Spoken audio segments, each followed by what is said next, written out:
एक स्वर्णकार मरण शैया पर था। स्वभावतः मृत्यु से बहुत भयभीत, क्योंकि मृत्यु के लिए कोई तैयारी तो की नहीं थी, कोई भी करता नहीं। जीवन ऐसे ही बीत जाता है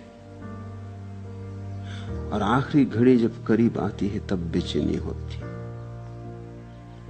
उस दूर की यात्रा के लिए कुछ आयोजन तो किया नहीं था। बहुत घबराने लगा। उसके बेटों ने अपने पिता के जीवन के लिए भिक्षु संघ के साथ भगवान को निमंत्रित करके दान दिया।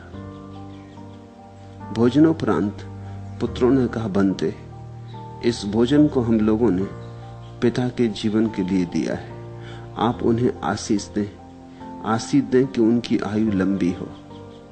मरता हुआ आदमी, मरणशैया पर पड़ा आदमी अभी भी आकांक्षा जीवन की ही करता है। तो इसका अर्थ हुआ कि जीवन से कुछ सीखा नहीं। इसका अर्थ हुआ कि जीवन की व्यर्थता दिखाई नहीं पड़ी। इसका अर्थ हुआ कि जीवन जिया ही नहीं, अन्यथा व्यर्थता दिखाई पड़ ही जाती। बुद्ध पुरुषों के पास जाकर भी लोग व्यर्थ की ही मांग करते हैं। आशीष भी मांगते हैं तो आसार के लिए मांगते हैं। उसके पुत्रों ने कहा, आशीष दें भगवान कि हमारे पिता की आयु लंबी हो।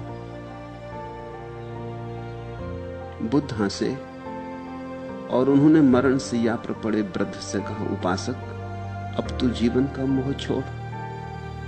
जीवेषणा मूढ़ता है, अब तो कम से कम मूढ़ता छोड़। अब तो कम से कम होश संभाल। अब तो जाग। तू बूढ़ा हुआ, तेरा शरीर पीले पत्ते के समान पक गया है और परलोक की यात्रा के लिए तेरे पास कोई पुण्य पाथे नहीं। मांगना हो तो उस संबंध में कुछ मांग। जिस यात्रा के लिए तू चला है उस यात्रा के लिए कलेवा भी तेरे पास नहीं, और यात्रा लंबी है। पुण्य पाथे तेरे पास नहीं, तेरी गठरी खाली है।